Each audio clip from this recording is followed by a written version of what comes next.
កម្មវិធីរសៀលថ្ងៃអង្គារទី24 តុលាឆ្នាំ 2017 ត្រូវនឹងថ្ងៃ5កើតខែកក្កដាឆ្នាំរកានបស័កពុទ្ធសករាជ 2561 ម៉ោង 13:32 នាទីនាទីអាកាសធាតុរដូវកាល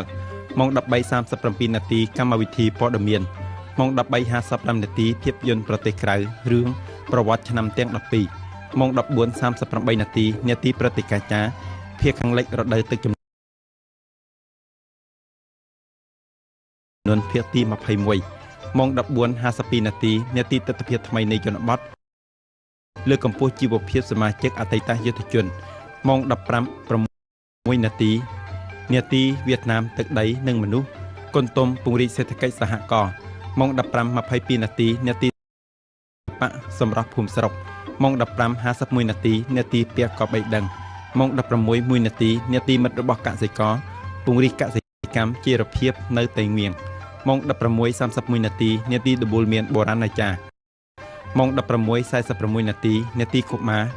និទានរឿងព្រេងពិធីជប់លៀងអំណរឆ្នាំថ្មី ម៉ោង 17:03 នាទីកម្មវិធីព័ត៌មាន ម៉ោង 17:21 នាទីភាពយន្តប្រទេសក្រៅរឿងបញ្ជាក់ច្បាស់ពីការពិត ម៉ោង 18:10 នាទីនាទីមនុស្សល្អកាំងងារល្អគំរូភ្លឺអ្នកមានប្រយោជន៍ភាពនៅវិញហើយសូមអញ្ជើញទស្សនិកជនទស្សនាខ្លឹមសារនៃកម្មវិធី